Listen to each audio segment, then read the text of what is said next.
The council house we just left, instead of the big timber buildings, a lot of their houses were actually still round log construction. The joining on the corners would have been the same as the big council house. But you also had sawmills within all the districts there. Remember, 8 districts, and each of those had some places a couple of ferries on the rivers. They had some grist mills and they had some sawmills.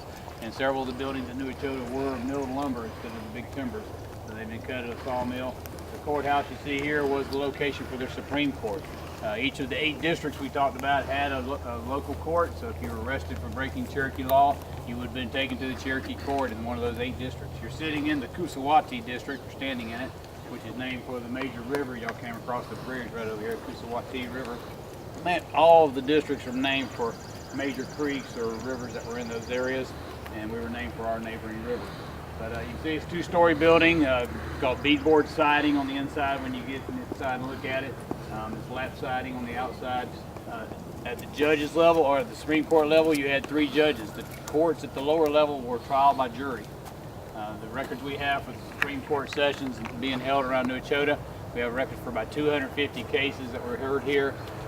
All of them were pretty much civil cases where he had bought her store and ferry we talked about earlier but didn't pay her, so he's trying to get the money out of it. But you also had some things that were changing in the culture that were causing a lot of the cases to come before court.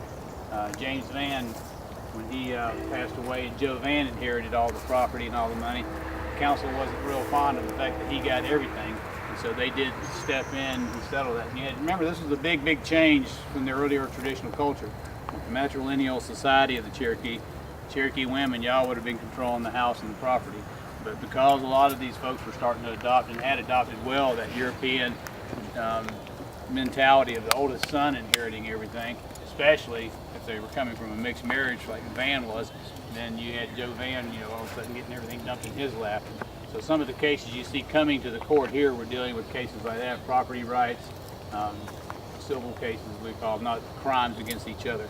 Yeah, I remember this was a time of chaos. There was a lot of pressure in Georgia. About the time everything started going well and all these progressive things were happening with the Cherokee Nation, all of a sudden Georgia started putting the hammer down and trying to make life miserable. And because of that, a lot of the Cherokee did leave well before the forced removal force and went North Texas, Arkansas territory, the 18 teens, 1820s. And by the time everything was starting to go so well here, all of a sudden Georgia starts to put pressure on them. And folks were saying, this isn't going to work, regardless of what they've told us to try to do, and we've done. They're going to take the land. And Georgia was determined. The federal government was kind of sitting back idly. They had told Georgia they would remove the Creeks and the Cherokees from their western side of the state, but had failed to do so for about 20 years. And by the 1825 time period, Georgia's like, okay, we've been waiting 20 years to do what you said you were going to do. All of a sudden, not only is the Cherokee not going west, but they've established this new capital. You've got your own constitution, your own newspaper, your own court system, and Georgia sees that as a sovereign state within what Georgia considers her boundaries. And so Georgia starts passing laws that were just discriminatory against the Cherokee and to make life miserable. But Cherokee were still trying to follow their law, their constitution, and so if you were arrested, you would have been brought to court here. At the lower level, I said the jury would have heard it. At this level, 3 judges would have heard your case, and they would have either fined you, whipped you, or hung you, depending on the severity of the crime. In minor thefts, we see in the records like 45s, what they call stripes or whips for stealing like a cow of somebody. Remember, horses and cows were valuable property back then, whereas something like a horse was even more valuable. 100 stripes or whips they would administer for breaking the law.